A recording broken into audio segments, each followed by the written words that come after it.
Assalamualaikum warahmatullahi wabarakatuh. Hai guys, gimana kabarnya? Semoga masih semangat dalam menjalani minggu ini. Sebelumnya, perkenalkan nama saya Sari Rahayu dari program Studi Ekonomi Syariah kelas F semester 4. Video ini dibuat untuk memenuhi salah satu tugas ujian akhir semester mata kuliah Lembaga Keuangan Syariah yang diampu oleh Ibu Diah Wulandari. Materi yang saya paparkan berjudul Baitul Mal wa Tamwil. Oke guys, tidak panjang lebar, selamat menyimak, enjoy! Sebelumnya, kalian gak asing lagi kan mendengar istilah BMT ini? Untuk lebih jelasnya, mari kita bahas bersama-sama. BMT merupakan kependekan dari Baitul Mal wa Tamwil atau dapat juga ditulis dengan Baitul Mal wa Baitul Tamwil. Secara harfiah, Baitul Mal berarti rumah dana dan Baitul Tamwil berarti rumah usaha. Baitul Mal dikembangkan berdasarkan sejarah perkembangannya, yakni dari masa Nabi sampai abad pertengahan perkembangan Islam, di mana Baitul Mal berfungsi untuk mengumpulkan sekaligus mentasyarufkan dana sosial atau penyaluran dana yang non-profit, seperti zakat, infak, dan sedekah. Sedangkan Baitul Tamwil merupakan lembaga bisnis yang bermotif laba, yakni sebagai usaha pengumpulan dan penyaluran dana komersial. Dari pengertian tersebut dapat ditarik suatu kesimpulan yang menyeluruh bahwa BMT merupakan organisasi bisnis yang juga berperan sosial. Peran sosial BMT dapat terlihat pada definisi Baitul Mal, sedangkan peran bisnis BMT terlihat dari definisi Baitul Tamwil. Usaha-usaha tersebut menjadi bagian yang tidak terpisahkan dari BMT sebagai lembaga pendukung kegiatan ekonomi masyarakat kecil dengan berlandaskan syariah. Fungsi tersebut paling tidak meliputi upaya pengumpulan dana zakat, infak, sedekah, wakaf, dan sumber dana-dana sosial lain, dan upaya penyaluran zakat kepada yang paling berhak sesuai dengan ketentuan Asnabiyah, Undang-Undang Nomor 38 Tahun 1999. Sebagai lembaga bisnis, BMT lebih mengembangkan usahanya pada sektor keuangan, yakni simpan pinjam. BMT mempunyai peluang untuk mengembangkan lahan bisnisnya pada sektor real maupun sektor keuangan lain yang dilarang dilakukan oleh lembaga-lembaga keuangan bank. Karena BMT bukan bank, maka ia tidak tunduk pada aturan perbankan. Istilah Baitul Mal telah ada dan tumbuh sejak zaman Rasulullah SAW, meskipun saat itu belum berbentuk suatu lembaga yang permanen dan terpisah. Kelembagaan Baitul Mal secara mandiri sebagai lembaga ekonomi berdiri pada masa Khalifah Umar bin Khattab atas usulan seorang ahli fikih bernama Walid bin Hisham. Sejak masa tersebut dan masa kejayaan Islam selanjutnya yaitu dinasti Abbasiyah dan Umayyah, Baitul Mal telah menjadi institusi yang cukup vital bagi kehidupan negara. Di Indonesia sendiri pada tahun 1992 lahirlah sebuah lembaga keuangan kecil yang beroperasi dan menggunakan gabungan antara konsep Baitul Mal dan Baitul Tamwil yang target, sasaran, dan skalanya pada sektor usaha mikro. Perkembangan dan pertumbuhan BMT di Indonesia sendiri membuka kerjasama dengan lembaga pemberi pinjaman dan peminjaman bisnis skala kecil dengan berpegang pada prinsip dasar tata ekonomi dalam agama Islam, yakni saling rela, percaya, dan tanggung jawab serta terutama sistem bagi hasilnya.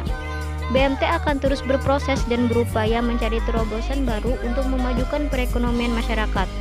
Karena masalah muamalat memang berkembang dari waktu ke waktu, BMT begitu marak belakangan ini seiring dengan upaya umat untuk kembali berekonomi sesuai syariah dan berkontribusi menanggulangi krisis ekonomi yang melanda Indonesia sejak tahun 1997.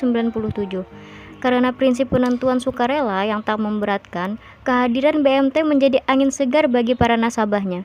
Itu terlihat dari operasinya yang semula hanya terbatas di lingkungannya, kemudian menyebar ke daerah lainnya. Dari semua ini, jumlah BMT pada tahun 2003 ditaksir 3.000-an tersebar di Indonesia. Dan tidak menutup kemungkinan pertumbuhan BMT pun akan semakin meningkat seiring bertambahnya kepercayaan masyarakat. Produk dan mekanisme operasional BMT dibagi menjadi dua. Yang pertama, pembiayaan. Pembiayaan pada BMT terdiri dari pembiayaan modal kerja, pembiayaan berdasarkan prinsip jual beli, dan terakhir pembiayaan dengan prinsip jasa. Yang kedua, ada produk tabungan.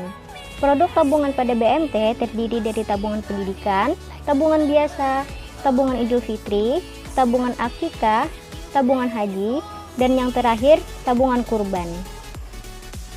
Fungsi BMT yang pertama yaitu mengidentifikasi, memobilisasi, mengorganisasi, mendorong dan mengembangkan potensi ekonomi anggota, kelompok anggota muamalat atau Pokosma dan daerah kerjanya.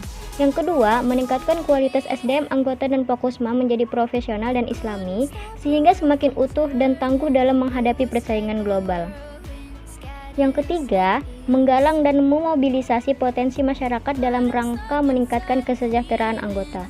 Yang keempat, menjadi perantara keuangan antara agniya atau yang berhutang sebagai sahibul mal dengan duafa sebagai mudarib, terutama untuk dana sosial seperti zakat, infak, sedekah, wakaf, hibah, dan lain-lain.